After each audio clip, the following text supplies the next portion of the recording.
Jaya Sriman Narayana. Jaya Bhagavan Sri Krishna.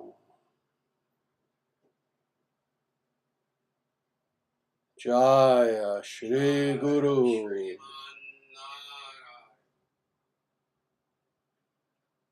Sanatana Dharma Jayate. Dharma Rashtra Jayate.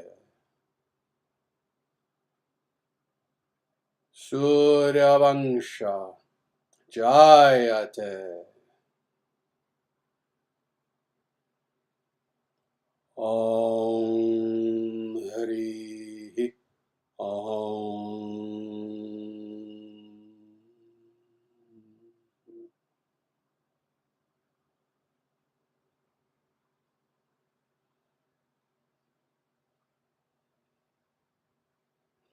Namaste, everyone, and welcome to tonight's live stream. I want to thank you all, as always, for being here, and let me tell you, it is truly my honor and my privilege and my joy to be here with you tonight, as it is every night that we get together. And what we're going to be doing today is we're going to be doing a continuation of what we did last time, and that is how to become dear to God, how to be dear to God. And this is a series of verses from the Bhagavad Gita, from chapter 12, that we are looking at, in which indeed this is the topic. That is, how do we become an individual who is dear to God? How do we become a friend of God? And let me tell you, this is a more profound topic than people understand. You know, as an individual who myself, I'm steeped in philosophy, and both academically and personally, I've studied philosophy for maybe 45 years or so. Let me tell you, this is actually the very heart of philosophy. Interestingly, when people tend to think of philosophical pursuits of any sort, that is, searching for truth, people tend to think of philosophy as a primarily intellectual exercise. And let me say, the intellect most certainly has to be involved when we're dealing with philosophical topics. That is indeed one of the foundations, one of the tools that we use, i.e. the intellect, and more, we try to employ wisdom, true wisdom, in order to understand truth. While that is indeed very true on the one hand, on the other hand, interestingly, the goal of philosophy is not merely coming to a level of intellectual conclusion, to some sort of intellectual conclusion. Rather, the goal of philosophy is, well, as I've said many times, look at the word itself. Philosophy comes from the ancient Greek, and it's two words, philosophia. Philosophia. It is love of wisdom. And how interesting is it that in the very word itself, we have these two terms. It's a compound word. We have certainly wisdom, but not merely acquisition of wisdom, not merely intellectual wisdom, but interestingly, again, even in the ancient Greek, love of wisdom. This is the very definition of philosophy, of what it means to be philosophical. So thus, this is why, as Vaishnavas, very specifically, as individuals who are following this very specific path known as Vaishnava Dharma. More than any other path, what this path does is indeed it gives us both of these goals, i.e. the acquisition of wisdom, where on the one hand, indeed, Vaishnavism is the most intensely and deeply philosophical school upon the face of the earth. There's no doubt about this. I've studied every school of philosophy, including religious philosophy. Vaishnava philosophy, if we study the philosophical schools of the great Vaishnava Acharyas, like Ramanuja Acharya, Bodhayana, Madhva Acharya, and so many others, what we see is that, oh, you want philosophy, you want to be challenged intellectually, oh, study Ramanuja. And, you'll be lucky if you can get through a few pages of Ramanuja, especially his Sri Bhashya, his commentary on Brahma Sutra. So indeed, the acquisition of wisdom is something that is recognized by all Vaishnavas, but also love. Love of wisdom, and then love in and of itself, and love with the proper understanding of this. So wisdom applied to the concept of love, what we understand of love is that love is something that is the very opposite of egotism. It is the very opposite of self-centeredness. True love is the very opposite of thinking only about oneself. But rather, love is indeed something in which, if we practice love properly and spiritually, we transcend ego altogether. Indeed, we transcend all materiality. The sort of love that is spoken of in Vaishnava Dharma is a love that transcends anything of any concern of this world. And it is an eternal love. It is a love first and foremost for God, first and foremost in the form of bhakti or devotional love toward the Absolute, toward Bhagavan Sri Krishna, toward Sriman Narayana. But then also it is love that is extended to those who are dear to Krishna, to Sriman Narayana. What does that mean? Oh, that means his personal servants, his eternal servants. That also means all Vaishnavas. But then by extension, it means all living beings, because ultimately all living beings have their source in Sriman Narayana. So indeed, this is our understanding. And, as you know, I am not Christian in any way, shape, or form whatsoever. Despite that, I like quoting St. Augustine, because he stated it very nicely, actually. Verus philosophus est amator Dei, he said in the Latin. And that is, what is the true philosopher? The true philosopher is the lover of God. This is, one could say, the motto of the Vaishnava philosopher. So, this is indeed our goal, is to know God and to know God intimately, to know God as friend. And more, not even just that God is dear to us. Oh, that should be a given. Our goal is to be dear to God. And what is the difference? The difference is, how do we make ourselves dear to someone? How do we have someone love us? It's one thing for us to love someone, but how do we have someone love us?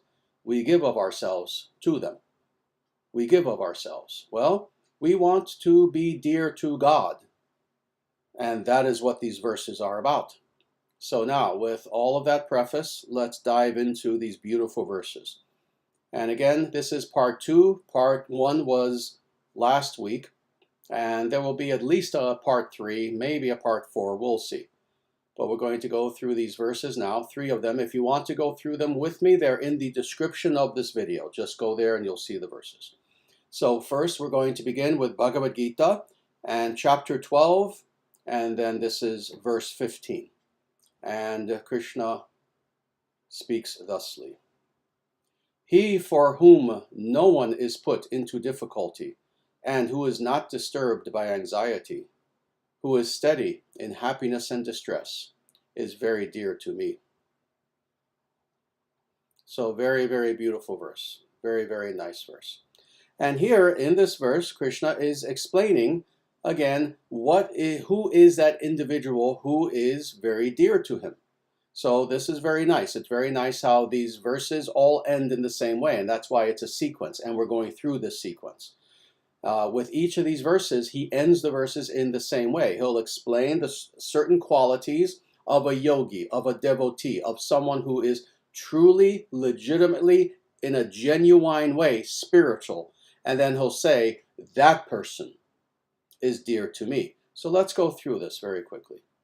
He for whom no one is put into difficulty. Oh, this is a spiritual individual. This is a Vaishnava. First and foremost, a Vaishnava tries to live his life in this world. He treads upon the earth in such a manner that he causes harm to no one. He doesn't cause anxiety to anyone. On the contrary, as I've said many times, he tries to live his life in such a way that he is a blessing upon all who meet him. This is what it means to be a devotee of God, that you do not give any difficulty of any sort to anyone in any way.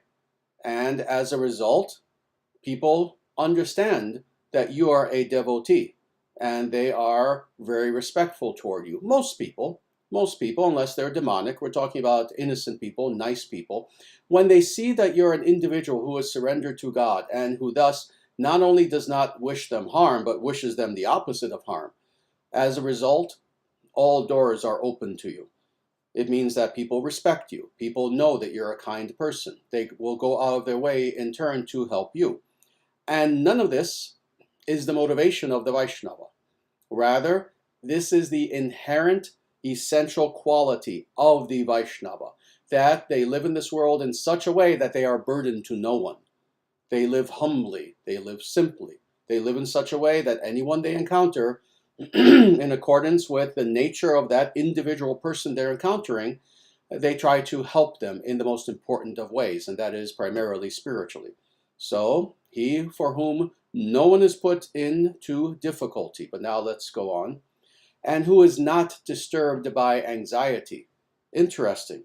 So these two clauses of this first clause here, these two sections of this first clause, it's interesting. They're talking about how the Vaishnava, on the one hand, lives in the world, that they do not cause anxiety to anyone else, but also it's explaining how they themselves don't experience anxiety because of what they experience in the world. On the contrary, for the Vaishnava, they can be living in truly the golden age. They can be living in the Satya Yuga, and they're happy. They are content. Or they can be living in what is called the Kali Yuga, the present circumstance that we find ourselves in today, which spiritually is terrible. This is a terrible age. I've said that again and again. That's why this term Kali Yuga, not just in the Vedic context, but interestingly, in what are called traditionalist circles, actually. This term Kali Yuga has become very famous. Now, of course, when we say Kali Yuga, this is a Vedic term. There's no doubt about this. But other people also who are seeking wisdom, other traditions, modern traditions, have also adopted this. And why is this the case? Well, we recognize we're living in, indeed, an age of anxiety. Well, the Vaishnava is someone who does not put anyone else into difficulty, and they themselves also do not experience the anxiety, at least as much as others who are living in this day and age. So what does this mean? The Vaishnava traverses the world regardless of what the external situation is at any given time, in such a way that even though they are within this world, they are not of the world. So even though they find themselves situated, again, they can be in a paradise or they can be in a culture that is hellish. Well, they themselves try to be content regardless of anything, regardless of where they find themselves. We also are to try to live in such a way. Even today, even in the Kali Yuga, there are places in this world where you can live there and it's close to paradise. You can imagine being someone, let's say, who's living in America, who you've got a lot of money, you're living in a very peaceful place, etc. You have land, you have a very nice home, etc. It could be close to paradise for you. Or you can be living in a truly terrible place in this world, in some place where there's tremendous poverty and you have no opportunities to do anything, etc., etc. Well, regardless of where you find yourself or the circumstances that you find yourself in, you are to seek peace by being detached and more. See, being detached, that's a negative. Not meaning bad, it's a good thing. A negative meaning, it's something that you're avoiding. You're avoiding attachment. But more than this, you also must be inwardly surrendered, and that's the spiritual positive. And when one has the ability to do this, then there is what? In accordance with this clause that we just looked at. No anxiety. There is Vaikuntha. There is Vaikuntha. So thus for the Vaishnava, wherever you find yourself, you live as if you are in Vaikuntha, the kingdom of God, the realm, literally, of no anxiety. Now, let's go on, because there's really one more significant clause here. Who is steady in happiness and distress. We have heard this indeed so many times. Doesn't matter if we heard it so many times. The reason why it's repeated is because it's tough for people. That, yes, again, that detachment has to be there, where we understand, regardless of the circumstances we find ourselves in. Oh, let's say, using the previous example that I was speaking about, oh, let's say you find yourself someplace in America where you have land and a beautiful home and you have money, etc., etc. Or let's say you live someplace in poverty. Wherever you are, there's going to be the duality of happiness and distress, happiness and distress. You cannot shelter yourself completely from happiness and distress, and how they will come. They will come. Today you're happy, the next day you won't be. Again, you can be a billionaire, and, overall things seem okay, but you're in anxiety. There's happiness and distress. So indeed, what we are to do is to, again, live in such a way that we are detached from this world, living within the world, but not of the world. Living within the world, doing everything that we need to do, but keeping our inner awareness always on the divine, always on Sriman Narayana, in such a way that, again, we are living in Vaikuntha. And when one can live such a life, traversing this world in such a spiritual manner, then such an individual, Krishna says, is very dear to me. Such a person is someone who Krishna considers to be a friend. Very nice.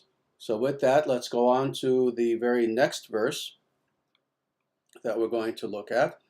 And this is, again, Bhagavad Gita, chapter 12, but now this is verse 16.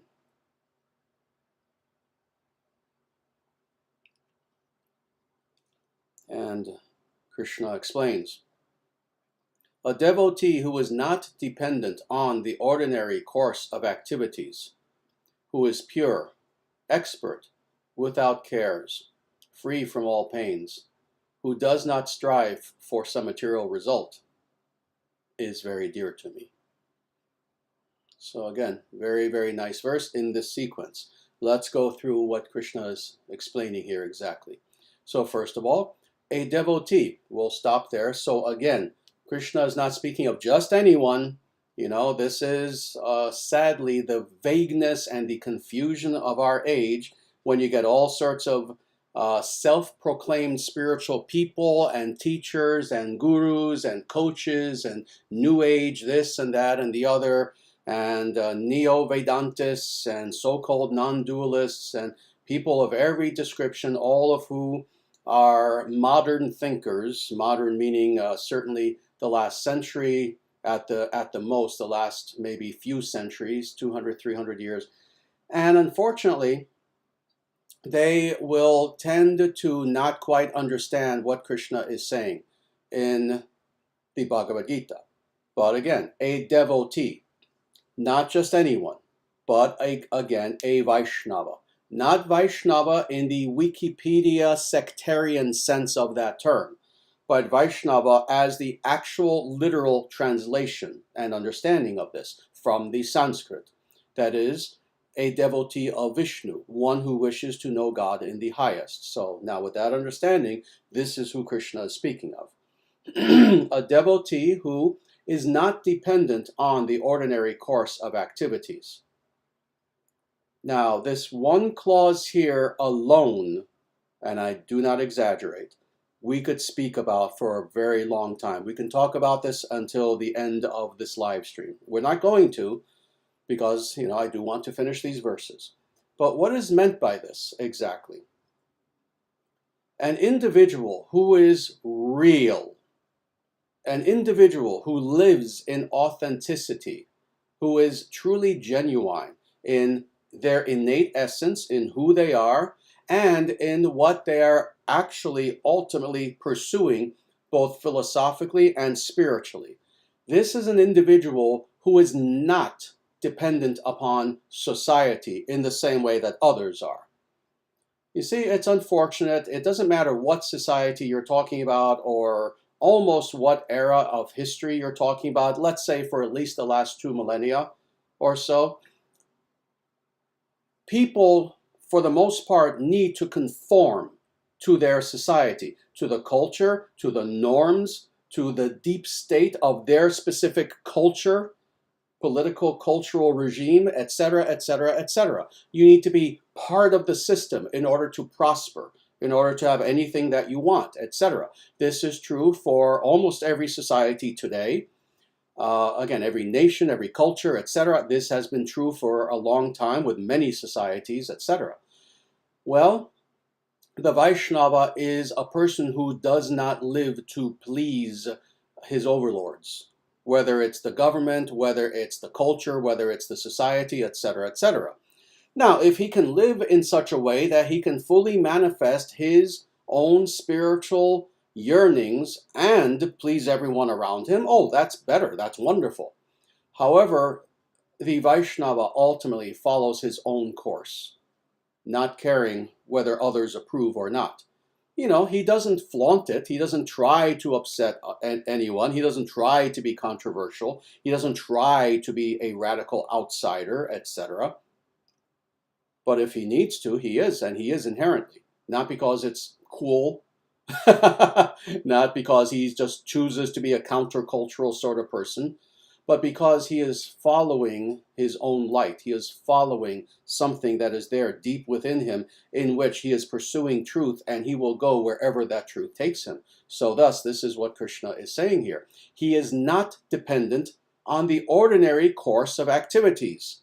So what our society tells us that, oh yes, you should, you can come up with your own scenario, but yes, you should just go to school, do what all your teachers tell you, go to college, believe every single word that comes out of your professors' mouths, and then you should get some sort of job that you may not like it, but well, I'll make some money doing this, and et cetera, et cetera, et cetera, and basically just live a rather petty bourgeois sort of meaningless existence. The devotee is not dependent upon such a system, and they will ultimately follow their own course. And regardless of what that means, if it means that indeed they can't really be as fully a part of society as, they under different circumstances they would like to, that's all right. They live a more simple life. It means if 99% of the people around them in their community, they all eat meat, and they can't even conceive of what vegetarian, what is that, they will be vegetarian. Even if it means that 99% of the individuals in their community have never heard of Vedic what is that, that's all right. They still follow, etc., etc., etc. They follow their own course. So they're not dependent upon the ordinary course of activities, i.e. the culture that they find themselves surrounded by, the political regime that they are suffering under, etc., etc. They will do the right thing regardless of anything. That is a Vaishnava. That is a truly authentic being in this world. And this is what Krishna is calling us to be. Is truly authentic beings, truly genuine beings in this world. Now let's go on, because there's much more to this one verse alone. So again, talking about the devotee, the Vaishnava, who is pure. And we've spoken about this many times, but it bears repeating. What is meant by pure? What is meant by pure is, again, living an authentic life, living a life in such a way that you are seeking to elevate yourself in every aspect of what you are, that you bring only those things that are good, that are pure, that are wholesome, that are elevating into your senses, that in your mind you strive to always think of pure and elevating things, etc., etc., in everything that you think, that you say, that you do. You try to live in such a way that you perform those activities that will make you spiritually better, progressively spiritually better. This is what it means to be pure.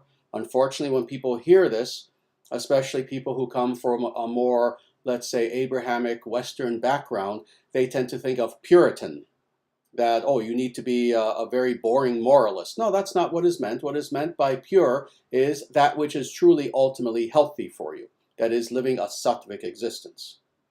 Very good. Expert. Very nice. This is a term that you do hear a few times actually in the Vedic scriptures, but not very often. Not radically often, actually. In fact, pure you hear much more than expert. But how interesting is it that Krishna uses this word here? And this is something that is of importance.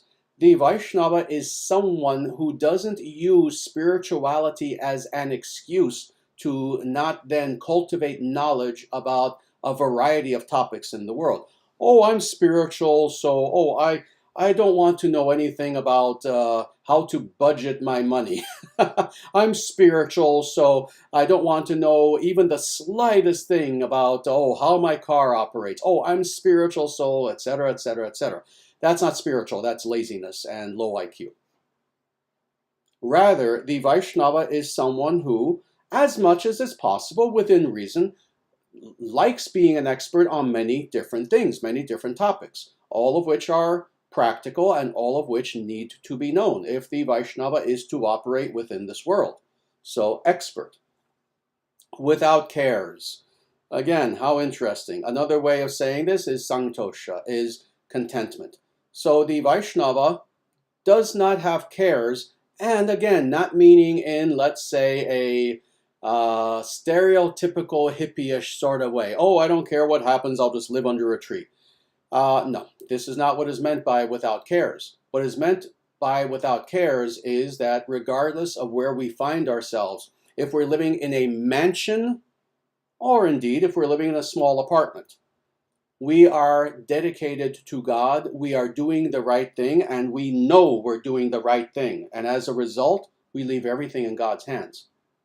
That's what is meant by without cares, without anxiety. Again, that Vaikuntha, that without anxiety, no anxiety. Let's go on.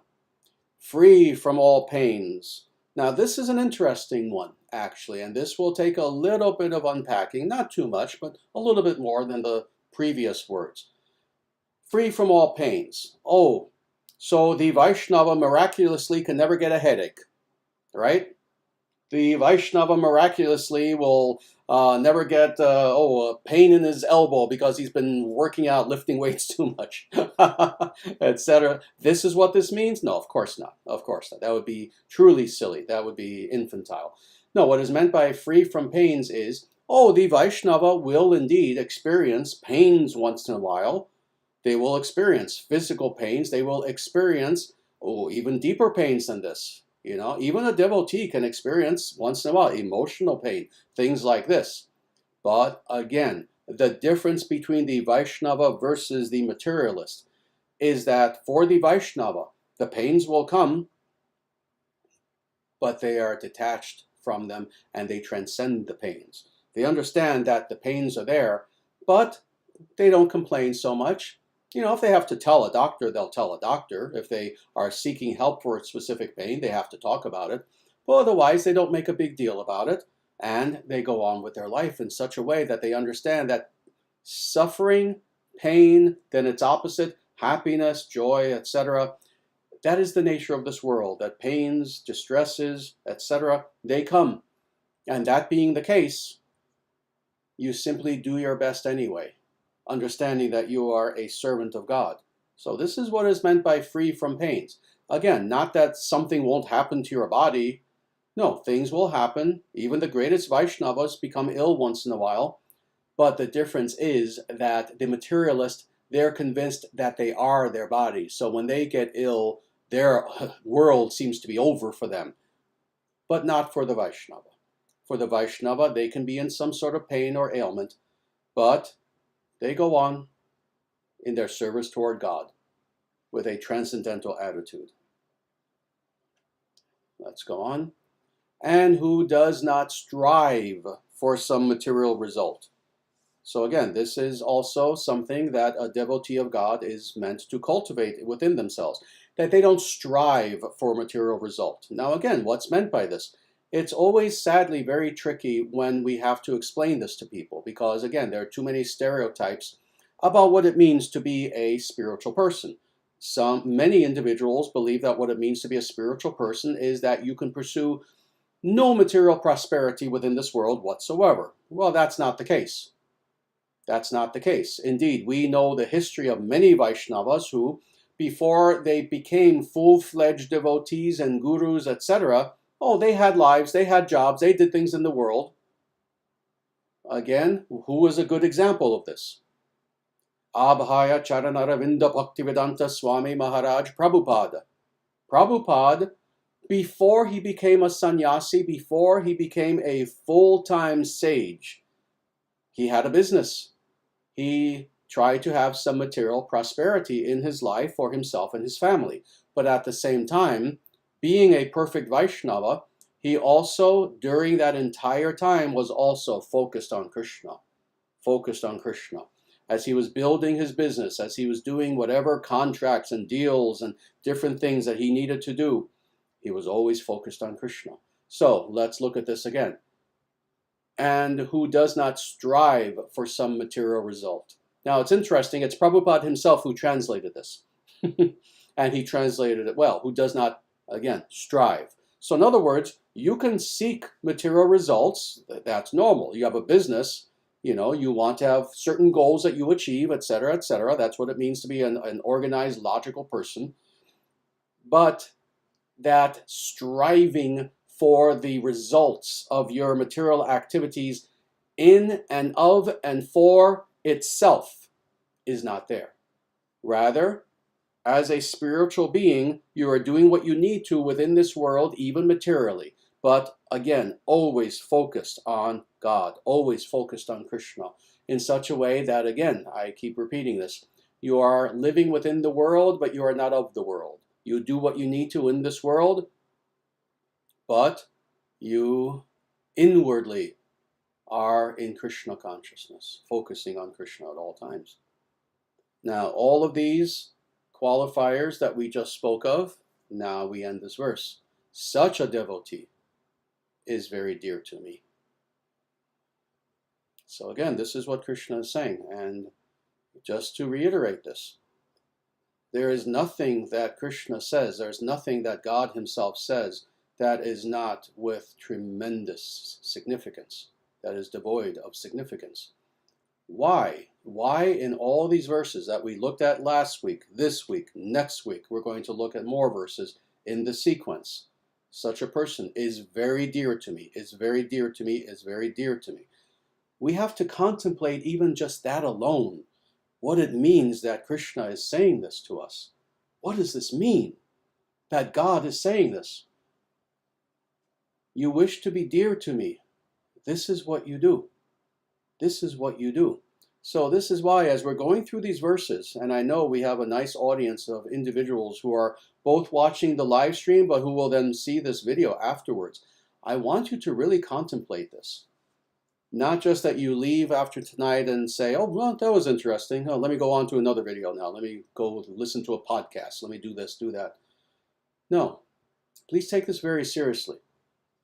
These things that Krishna is telling us, try to incorporate them in your life. Become like this individual who is dear to God, and you will be dear to God. And what greater goal is there than to be dear to God? Not just that we want God to please us, but we want to please God. That is greater. So with that, let's go to the last verse that we're going to look at today. And this is again Bhagavad Gita, chapter 12. And now this is verse 17. And Sri Krishna Uvacha, Krishna says here, one who neither grasps pleasure or grief, who neither laments nor desires, and who renounces both auspicious and inauspicious things, is very dear to me. Is very dear to me. Now let's look at this. We have these duals that are here. So first of all, one who neither grasps pleasure or grief. Now again, this is Prabhupada translating this. Let me be very honest with you, actually. This is just as a nice little aside.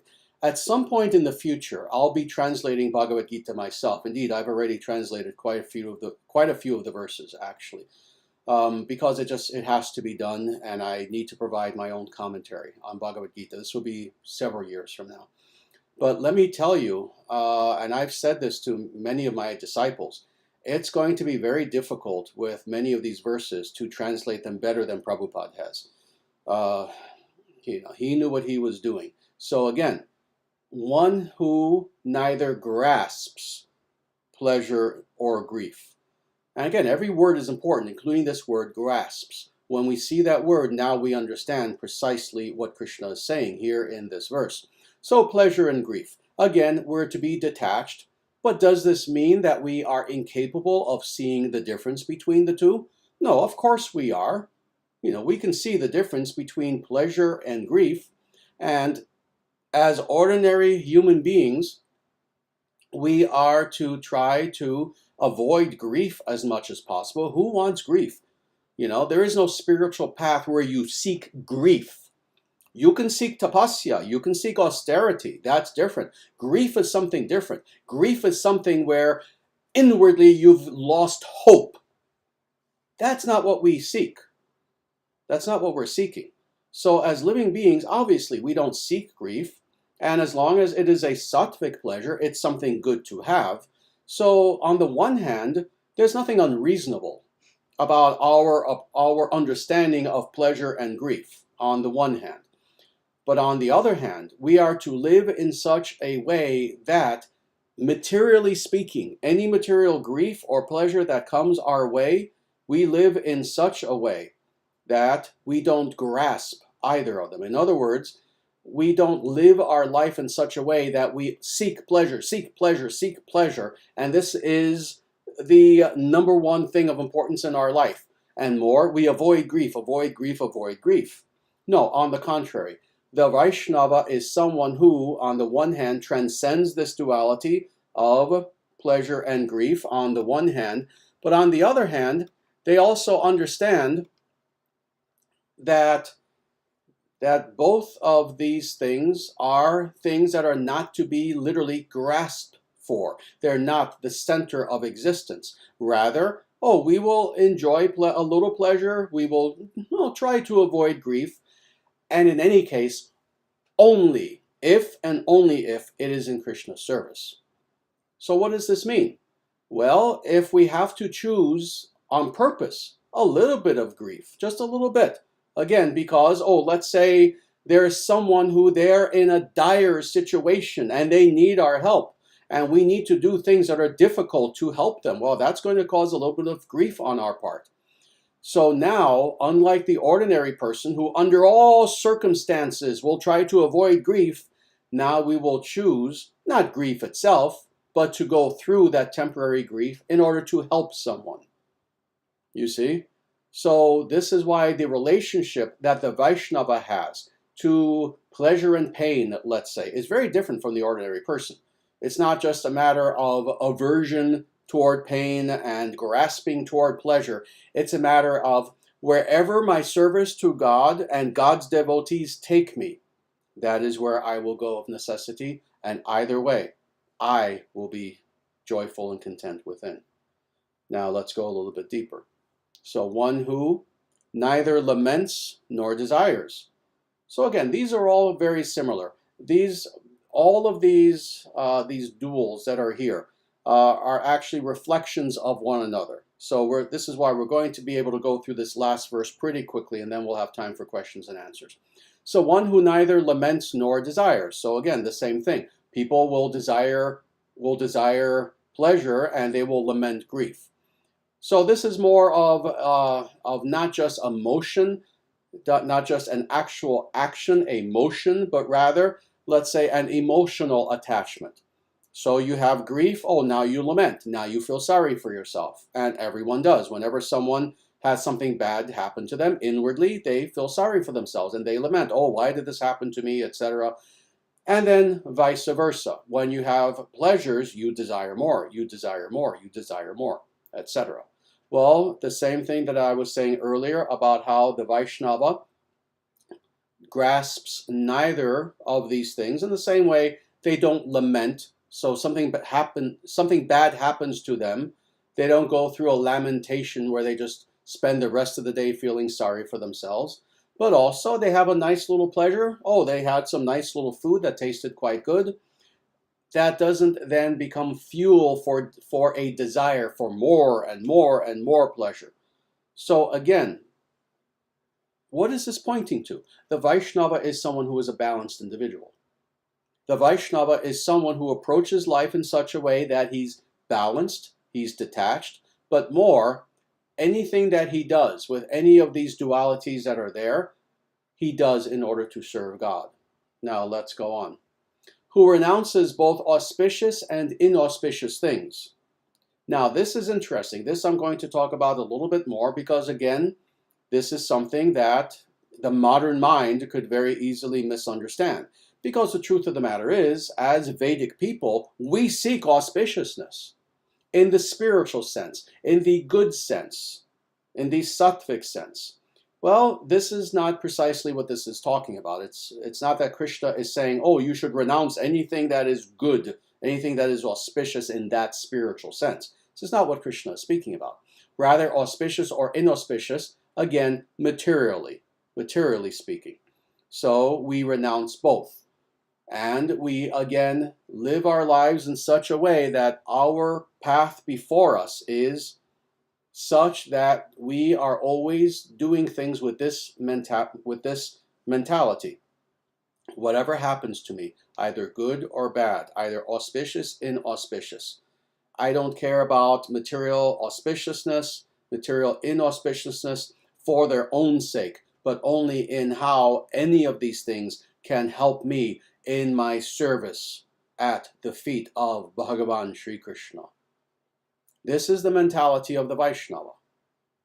This is why for a true Vaishnava, it actually has been said that for a true Vaishnava, for someone who is absolutely surrendered at the feet of God, their attitude is this: God, if you wish for me to go to the Patala regions, that is, to the hellish regions where things are terrible because I must serve you there. There is some service that I must render that you desire, and it's your desire that I go there. Or if you wish for me to go to the heavens and to be with the gods and to serve you there, there's a specific mission that you want for me. Whatever your desire is for me, Seva is my dharma. My mode of being, my existence is only to serve you. And that regardless of anything, that regardless of pleasure and pain, that regardless of lamentation or what I desire, that regardless of what is materially auspicious, inauspicious, whatever comes my way, whatever is your desire and in which I can serve you, what is your desire is my desire.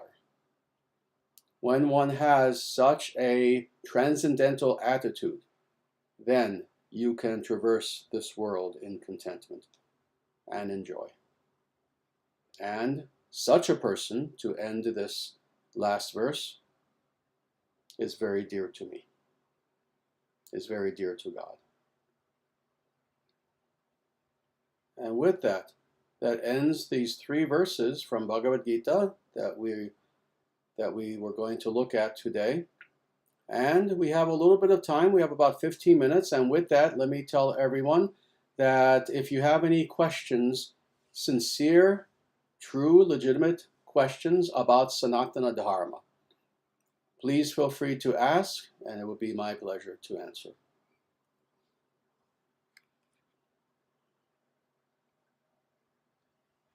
Very good.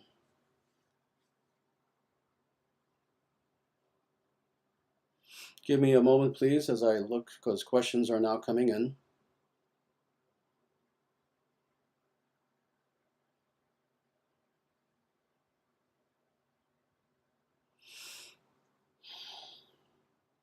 Very good. Here's a very nice question from Rose DeWitt Bukater. I never know how to say the last name 100% correctly, but that's all right. It's a very, very good question. What is the most important thing that someone who has been trained or forced to shut their own light out in order to survive in life can begin to cultivate, can do to begin to cultivate that light back into the world? To cultivate faith. To cultivate faith.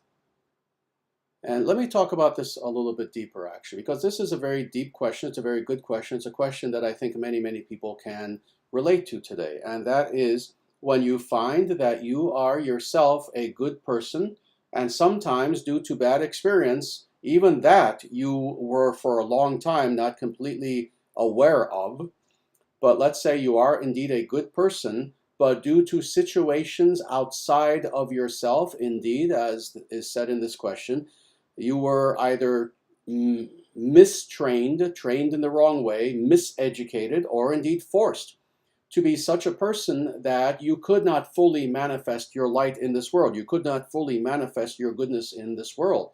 Well, this is something that sadly in the Kali Yuga, not just the Kali Yuga, the last 50 years especially, this is something a lot of people have experienced due to the fact that in modernity, and especially again since the 1960s, we are living in a broken culture where families are broken, community is broken, religious institutions are broken.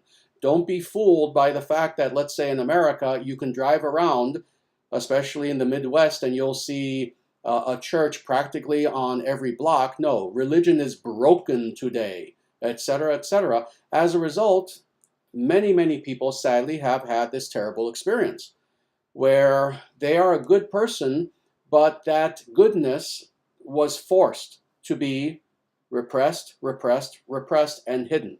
That light was forced to be hidden. Well, how does a person reverse that? And come to the point where, in a very safe way, in a way without anxiety, without worrying about it, very naturally, they can begin to cultivate that goodness that is there within them and to make that fully manifest. The best way to do this is indeed through faith, cultivating faith. Now, why do I say this? Several reasons. First of all, it's the correct answer. That's the first reason why I say it. But then very practically, what the person has been forced to do is to cultivate the opposite of faith. You see, when they've been forced to hide that light within them, what does that mean? It means that they were forced to cultivate the opposite of faith, to believe in nothing, to believe not in themselves, not in God, to believe that even when they have those inklings that, maybe I've been lied to, maybe I'm not a worthless person, they don't have faith that that's real, even though they can detect it within them. So this is why to establish faith is the most important thing in this circumstance. Faith, first and foremost, actually in God. Then faith in oneself. Faith that there is goodness in the world. Because again, the other thing that happens to such an individual when they are forced to believe terrible things about themselves is they believe terrible things about everyone. And they start to be very skeptical. They start to believe that, oh, well, I've been told all my life I'm a terrible person. Well, it must be the case that everyone is too. I can't trust anyone. I have to be skeptical of everyone. I have to be one of these truly terrible skeptics, where I don't believe that anyone out there is good, because I'm not good, so therefore no one is good. Well, we need to begin to cultivate faith in others as well. Not just anyone, not blind faith in any person who just happens our way, but when we meet individuals who the evidence is that, no, this is someone who is good inherently. It is their essence that they are good. Now we can begin to cultivate faith that indeed there are good people in the world. There may not be a lot of them. They may be somewhat of a minority, but they are out there. So this is why to cultivate faith is the way to slowly begin to come to this point where we begin to release that true self that is there within us, and that true self specifically as a truly good individual. And as I always have to tell people, this is the nature of spirituality and spiritual unfoldment. It's not magic. It's not that, oh, if you just say this to yourself, if you just accept intellectual, oh, okay, I should have faith. It's not that you're going to be healed overnight. No, this is something you must cultivate, and in time you will be healed. And you will be able to show the world your light without fear. So I hope that answers the question. With that, we have time. So let me look at several more of these questions. Here's a very nice question from Chad Martin, and very much has to do with what we were talking about today. What does it mean to renounce ambition? Very nice. Let me give you the most direct and correct answer. It means that you dedicate your ambition first and foremost to God. That's what it means. See, again, this is a tricky thing. This is like the proverbial trying to walk on the edge of a knife, where it's a very tricky thing. On the one hand, being within the material world and being fully successful, but on the other hand, also being fully spiritual. So is there something wrong with ambition in and of itself? No, there's nothing wrong with ambition in and of itself. The important thing is, are you ambitious only for that one material goal that is there? Oh, you want to start a business, let's say, and let me tell you, I have many students who have many businesses, and some are just starting, some are radically successful. And let me tell you, let's say that you want to start a business. You have to have some ambition to do that. Now, this is the thing. For most people who are somewhat materialistic, their ambition does not go beyond the scope of just their immediate goal. Oh, I have an ambition with my business. I want to achieve a certain amount of money and success by this time, and that's all that matters to me. Now, for the spiritual person, on the other hand, they can also have a business. They can also have an ambition, goals that they want to achieve. But more, they also ask themselves, they question themselves, why do I wish to have this goal? Only for its own sake? No, I do not. They're capable of giving themselves the answer as well. No, I do not. I want to be as successful with this business as I can, but not merely for its own sake and then stop there. No, I want to be successful with this business so that I can then use my profits, use that which I have gained as a result of this business to now serve God, to now serve Krishna in every way. And thus, in that way, you make your actions in whatever your ambition is karma yoga in such a way that, oh, you do your best materially. Again, a person who thinks that what it means to be spiritual is that you're lazy, that's a person who does not understand spirituality. That's a person who's the opposite of spiritual. When you meet a truly spiritual person, and meet some of my disciples, especially my leading ones, this is what you're going to meet. You're going to meet people who are the opposite of lazy, people who are busy every second of the day, doing, accomplishing. They're in college, they're working on, in some cases, their second PhD. They're creating businesses, they're doing big things in the world, but not just for its own sake. They're doing this as their service, and they want to do good in the world. They want to be of service to others. They want to do charity. They want to help the ISDS. They want to help in the future to build the temples, to help publish books, etc., etc. They're going to help the world. And in this way, they're doing karma yoga. So this is what it means to renounce ambition. It's not that you're renouncing ambition in and of itself. It's kind of like saying, oh, I'm renouncing the material. Really? That means you're going to stop eating? No. Of course not. You're renouncing materialism. You still have to eat. You still need a roof over your head. You still need to do in the world. In the same way, it's not that we're renouncing ambition in and of itself, but rather we're renouncing materialistic ambition, and rather we are dovetailing, to use a very nice term that Prabhupada used. We are dovetailing our activities in the world in such a way that it is also our seva, our personal service toward God. So I hope that answers the question.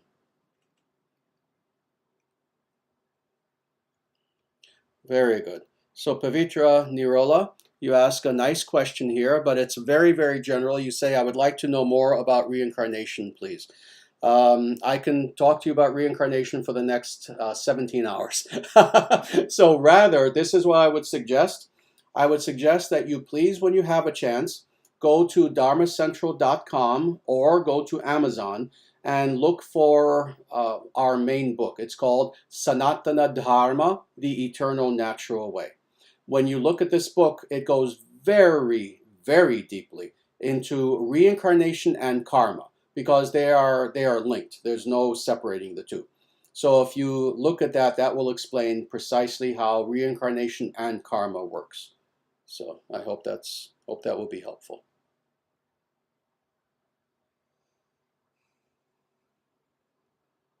At this point, we have about 3 minutes. So sadly, I know I'm not going to be able to answer every question. I'm going to be skipping several and trying to especially look at the questions that are a little bit lower in the chat, because I always tend to miss those. So if I'm skipping your question, please don't misunderstand and think that, oh, I somehow thought it was irrelevant or something. No, I'm trying to just be as fair as I can to everyone, because there are many questions here and we have 3 minutes. So please just give me a few moments to look at these.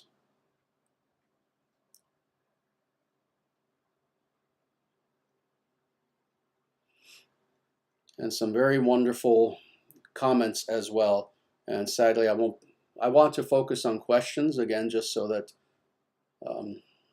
I can get to that.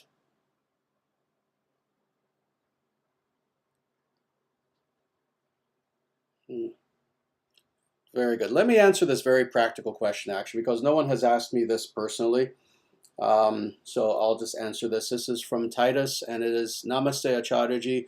I am working toward becoming a vegetarian at present, but I'm not sure what to do to get enough protein for weightlifting. May I ask what you do for protein in your diet? Yes, let me answer that very quickly, actually. It's a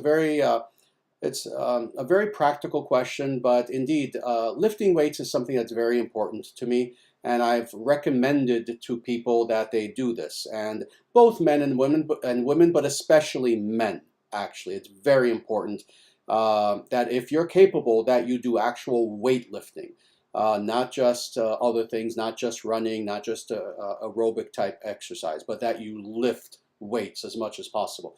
As far as protein, I've been vegetarian for, at this point, actually, over 45 years. I became vegetarian at 12. So I've been vegetarian for a long time, and I've never had difficulty getting protein. First of all, we are not vegan. Veganism is a concocted, nonsensical thing. Veganism became a trend and a fad in the luxurious Western world about 25 years ago. Otherwise, no one had ever heard of veganism. Oh, there were always vegans, but they were considered kind of weird, freaky people. People were vegetarians, and I've been vegetarian. So I eat dairy products, not eggs, but I have milk, cheese, yogurt, cottage cheese, etc., etc. So that is a nice source of protein for me. Also, beans of every description, especially mung beans. But lentils, all sorts of beans also are very, very high in protein.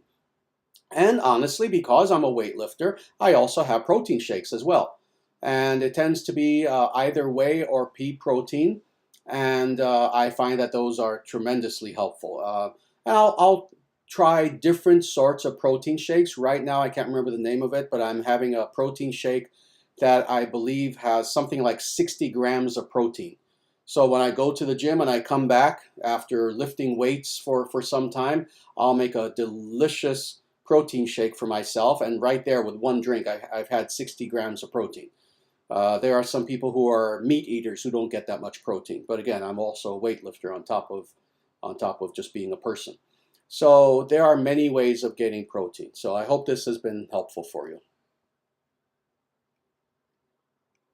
And please give me a moment. I'm going to look at a few more questions that are here. And I'll try to maybe answer at least one more question, if not more, and especially if I find something that is somewhat short.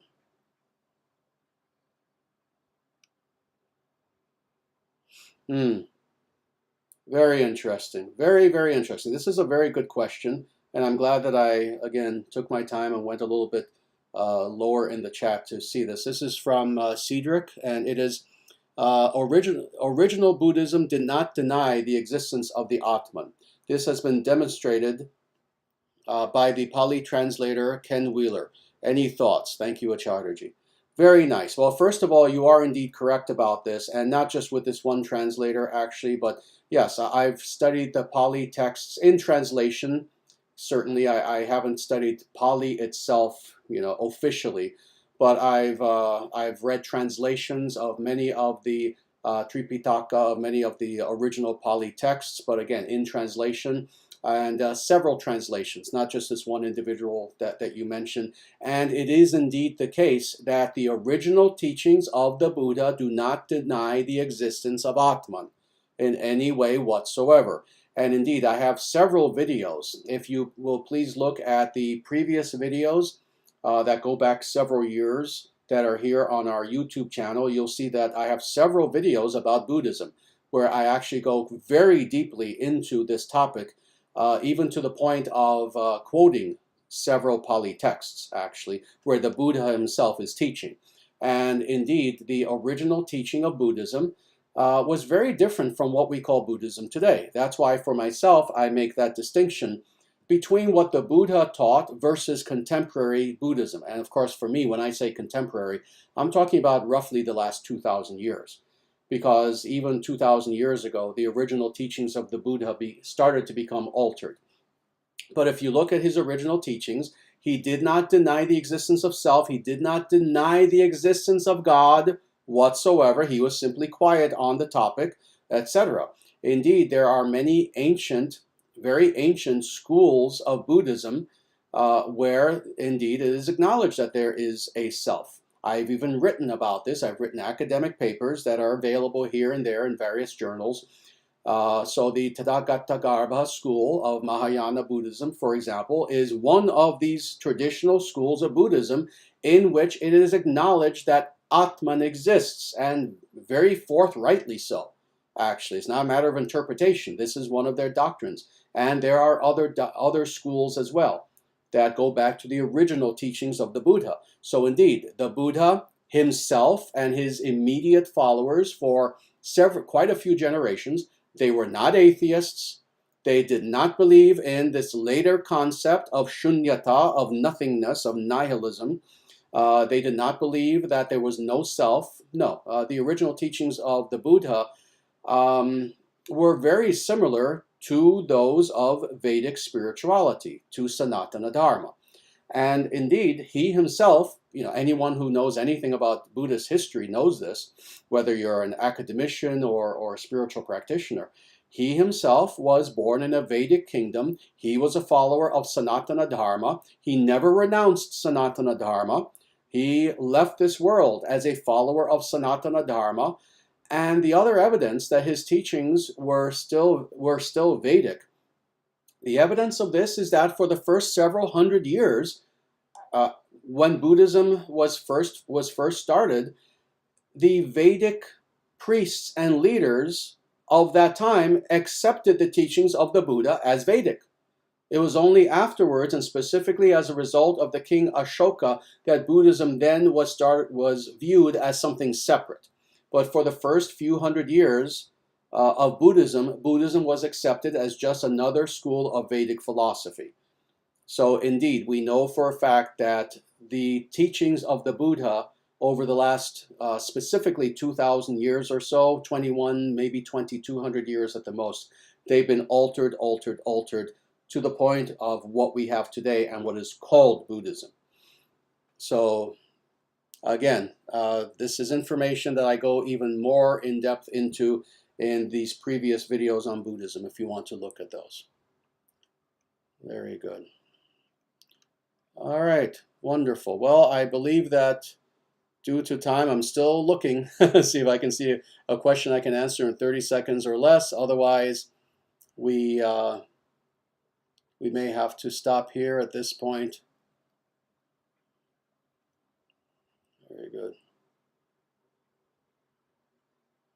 All right, very good. I believe we'll have to stop here, unfortunately. But again, I want to thank you all very much for being here. Before I leave, I need to make this announcement because it's of importance, actually. And that is that this live stream, and not just the live stream, actually, this live stream represents probably not even 1% of everything that the ISDS does. This live stream is presented to you by the International Sanatana Dharma Society, known as the ISDS. We have a 501c3 nonprofit religious movement. And it's truly a nonprofit religious movement. But like all nonprofits, we don't exist, just through air. We need donations. We need your help. We need your volunteer help. We need donations. We need you to, if you can, to consider becoming members of the ISDS. And right now, specifically for the month of December, we are undergoing our year-end donation fundraising campaign. And we're doing our best to raise as much money as we can so that we can continue next year to grow and grow and grow. The ISDS has grown so exponentially in the last several years that it's been amazing. But as a result of that, yes, we need funding so we can do all the things that we need to do, so we can keep the lights going in our temple, so we can get the computers and software, et cetera, that we need to continue growing. So we ask that if and only if you are capable of doing so, that you please consider donating to the ISDS. If you look in the chat itself, if you look at the very top of the chat, you'll see pinned there a direct link that will take you to dharmacentral.com, and that will take you specifically to a page where you can very easily donate something. You can donate as little as you want. You can donate as much as you want. And even if you can only give $1 or if you can give $1 million, whatever you can give, let me assure you that every single penny will be used in the service of Dharma. And we are relying on you to help us to continue to take this message that you heard today to the rest of the world. This is our goal. This is our biggest goal, is this message that you heard today of pure and authentic Sanatana Dharma that is, again, not just intellectual, not just theoretical, but that has already done and is designed to quite literally save people's lives, save people from despair in a very practical way. We can only continue to do this if you help us in any way that you can. So if it is within your heart to do so, again, please visit that link and please consider giving a donation. And with that, just also very quickly, we also have a Discord server called the Dharma Nation server. And let me say, if and only if you are an individual who is sincere and can approach with humility, please consider joining our server. Right now, we have hundreds and hundreds of sincere individuals who are there on our Discord server. Again, the link should be there somewhere in the chat. And let me tell you, our server is maybe 3 years old or so. It was started by several of my wonderful students who decided to do this. And it has become an amazing community of hundreds of people where discussion takes place quite literally 24 hours a day, 7 days a week. There are discussion groups that are on there. There are study groups that are on there. There are individuals just discussing with each other. If you want to know more about Sanatana Dharma, but more than that, if you want to truly feel that you are part of a Vedic community, a real Vedic community, where you're associating with truly wonderful devotees, please join our Discord server. And that is exactly what you're going to find there. But only join it, however, if you are sincere and you have humility. We don't debate on there. There's no one who tries to show off what they think they know. On the contrary, if you go there with humility, I guarantee that you will be spiritually rewarded by joining our community on Discord. With that, I thank you all again very much from the bottom of my heart for being here with me.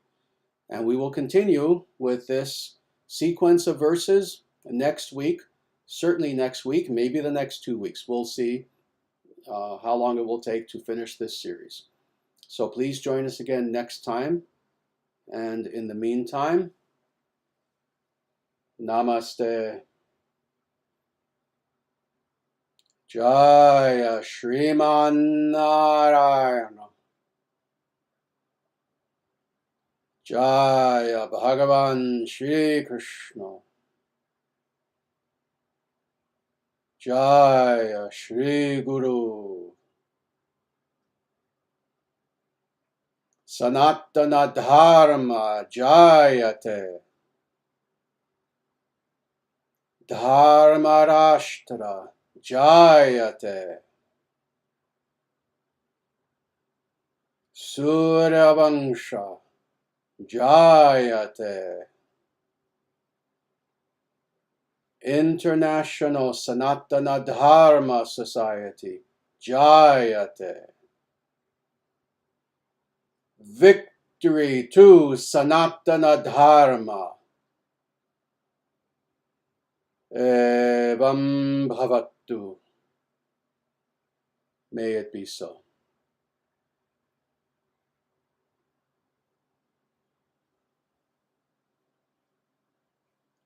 And everyone, until the next time that we get together, I ask you all that in every way you please take very good care of yourselves.